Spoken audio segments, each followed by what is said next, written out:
أعوذ بالله من الشيطان الرجيم بسم الله الرحمن الرحيم. Kalau kita membersihkan makanan kita, anak kita dijadikan oleh Allah itu taat. Ketaatan anak itu salah satu fondasinya adalah ketika kita membersihkan makanan. Ini kisah dari salaf banyak, tapi saya akan sampaikan salah satu kisah bahwasanya makanan yang syubhat itu bisa mengganggu pertumbuhan anak kita dalam kebaikan. Antum kenal Imam Al-Haramain, Imamul Haramain, salah satu di antara ulama terkenal dalam madhab Syafi'i itu namanya Imamul Haramain. Kalau antum punya Kifayatul Akhyar, antum akan sering menjumpai Imamul Haramain, qala Imamul Haramain, qala Imamul Haramain. Imamul Haramain itu pintar. Tapi salah satu di antara kekurangannya Imamul Haramain itu apa? Kalau ngomong itu gagap. Padahal pintar. Kalau ngomong sampai ada orang bertanya sama dia, kenapa ngomongnya kayak gitu wahai imam kami, padahal engkau cerdasnya luar biasa. Imamul Haramain menjawab, ini gara-gara air susu dari wanita budak yang aku minum, padahal itu adalah air susu yang tidak halal atau syubhat bagiku. Bagaimana kisahnya? Imamul Haramain menceritakan, dulu ketika waktu kecil bapak saya itu menjaga saya bersama ibu saya. Dan bapak saya sudah memberikan perintah, jangan susui anak kita ya, kecuali air susu darimu. Jangan kamu susukan kepada siapapun. Dan jaga anak kita, supaya tidak nyusu kecuali kepada dirimu. Karena aku tahu makanan yang aku berikan kepada dirimu, dan aku tahu saripati dari makananmu ketika menjadi air susu yang dihirup anak kita. Iya, sang ibu sudah menyanggupi. Satu waktu, ibunya Imamul Haramain pergi ke pasar. Mendapati anaknya lagi tidur, tidak tega menggendongnya. Diletakkanlah anaknya kecil itu Imamul Haramain di rumah. Keluar, apalah daya tanpa disadari oleh ibunya, ketika baru beberapa langkah dia keluar, anaknya nangis. Tangisannya semakin keras, tangisannya semakin keras. Terdengar sama budak di sebelah rumahnya orang tua Imamul Haramain. Padahal budak ini miliknya tetangga, bukan miliknya bapaknya Imamul Haramain. Budak itu tidak tega, mencoba untuk membuka pintu dan tidak terkunci. Masuk ke dalam rumah Imamul Haramain yang masih kecil, digendong anak tersebut, disusui dengan susu seorang budak, yang mana budak itu bukan miliknya bapak Imamul Haramain, tapi miliknya tetangga. Padahal kalau budak, berarti apa yang bermanfaat dari budak itu harus minta izin dulu kepada pemiliknya. Akhirnya kemudian Imamul Haramain itu cukup kenyang, dia menyerap air susu itu. Bapaknya datang, dan ketika bapaknya datang kaget, loh, kamu ini kan budak sebelah, kenapa kamu berikan air susu kepada anak saya? Budak itu mengatakan, saya kasihan pak. Loh, bukan masalahnya kasihan, kamu ini budaknya orang di sebelah, dan saya tidak boleh mengambil apapun dari dirimu kecuali minta izin dulu kepada tetanggaku, tetapi kamu justru memberikan air susumu kepada anak saya.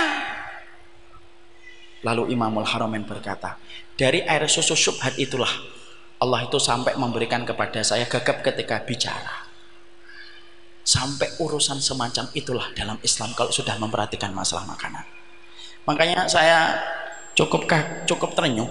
Pernah saya mendapati sebuah kisah nyata. Dalam kisah nyata itu ada seorang ustadz di Bandung cerita sama saya. Ustadz ini punya pondok di Jawa Barat. Ada satu santri yang nakalnya luar biasa semenjak pertama kali masuk. Pelanggarannya berat, dan digundul berkali-kali. Maaf ya, bapak kalau dapetin ada santri kok gundul, jangan malah komentarnya, wah keren banget ya kamu gundul. Salah, itu pelanggaran, dan itu pelanggaran berat. Dia sering melanggar terus, sampai akhirnya para ustadz di kesantrian ketika mendengar itu, para ustadz di kesantrian itu akhirnya bicara. Ustadz kepada pemimpin pondok pesantren tersebut, Ustadz, ini anak ini tuh nakalnya luar biasa. Kami sudah tidak kuat Ustadz, sudahlah keluarkan dari pondok. Kalau nggak dikeluarkan anak ini dari pondok, kami Ustadz ini yang mati muda. Kalau ngerawat dia dan kemudian dalam kondisi yang susah dikendalikan dan dibimbing. Pemimpin pondok pesantren ini teman saya.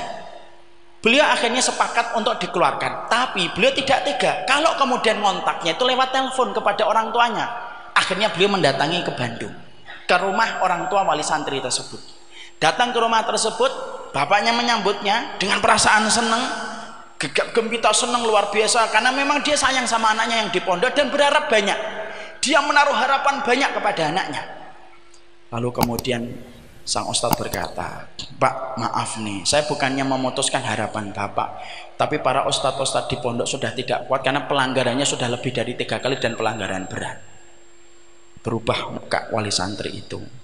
Lalu wali santri itu dari bapak tersebut berkata, Ustadz, apa tidak bisa dikompromikan, diusahakan lagi supaya anak kami tetap bisa belajar di pondok. Biarlah saya yang rusak Ustadz, tapi jangan anak saya. Maaf Pak, tidak bisa. Sebelum beliau pamit, tiba-tiba Ustadz ini, pemimpin pondok pesantren ini, tiba-tiba itu pengen bertanya. Dia lupa profesi bapak ini apa. Tiba-tiba kayak Allah itu membimbing dia untuk nanya, maaf Pak, ngomong-ngomong saya lupa baca biodatanya bapak ketika dulu daftarin anak bapak di pondok. Bapak itu profesinya apa? Lalu bapak itu menjawab, profesinya adalah profesi, salah satu profesi yang sudah difatwakan para ulama itu jatuh dalam perkara haram. Oh, profesinya itu. Kemudian tiba-tiba pemimpin pondok pesantren ini, teman saya ini berkata, Pak, saya punya tantangan ekstrim. Kalau bapak nyanggupin, saya bersedia untuk menjadi bentengnya anak bapak supaya tidak dikeluarkan dari pondok. Tapi selama bapak menyanggupin saya untuk memenuhi tantangan ekstrim saya. Bapak itu, oh insya Allah Ustadz, apapun yang Ustadz minta akan saya penuhi. Selama kemudian anak saya tidak dikeluarkan. Siap Pak? Siap. Saya minta satu Pak, Bapak resign dari pekerjaan Bapak, ganti dengan pekerjaan yang lainnya. Kalau Bapak siap menerima tantangan saya, insya Allah saya akan siap menanggung apapun beratnya dan sulitnya untuk mendidik anak Bapak. Tapi satu, saya cuma minta satu, bersihkan makanan Bapak dan profesinya Bapak. Profesi sesuatu yang tidak ringan. Bapak itu mikir lama dan berkata, kasih waktu 3 hari Ustaz. Alhamdulillah beliau mengatakan 3 hari. Kalau 3 tahun kan lama benar. Waktu 3 hari. Akhirnya 3 hari. Dan beliau menyatakan kesanggupan. Ustadz, bismillah. Siap, saya resign, saya urus resign pekan ini. Beliau memperbaiki, akhirnya beliau sempat kalang kabut ketika mencari pekerjaan. Sampai akhirnya beliau mendapatkan profesi memang tidak sebanyak yang pertama.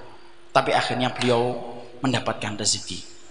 Tahu antum, seiring ketika bapaknya memperbaiki urusan apa yang dia kirimkan untuk anaknya di pondok, seiring anak itu mulai berubah.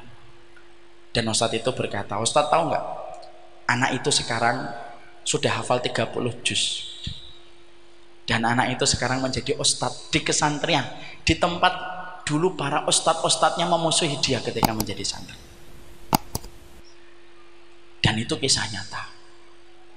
Jadi kalau anak kita kok susah dikasih, pakai jilbab. Iya, hari gini pakai jilbab. Emang enggak tuh banyak orang ngomong jilbab enggak wajib. Contoh. Tapi kebangetan yang ngomong kayak gitu. Allah kok dilawan. Kalau ada yang mengatakan kayak gitu, jangan buru-buru nyalain anak. Jangan-jangan ada makanan nyempil yang masuk ketika kita suapkan, ketika makanan itu masuk ke dalam mulut anak kita, masuk set. Syaraf ketaatan dia padam seketika ketika sudah makan dari sesuatu yang haram. Kok anak kita ajak, ayo sholat, sholat lagi. Kapan liburannya? Kemarin kan sudah gitu. Bisa jadi itu ada makanan haram yang kemudian diperoleh anak itu sampai akhirnya dia sulit untuk mendapatkan ketaatan. Makanya memperbaiki makanan dan profesi itu memperbaiki kualitas anak. Makanya kalau orang barat itu tidak memperhatikan itu. Barat itu kalau masalah parenting selalu menceritakan macam-macam, tapi tidak ada yang mengatakan tentang profesi. Kenapa? Orang barat itu hanya berdasarkan pengamatan, bukan berdasarkan iman dan wahyu. Subhanakallahumma wa bihamdik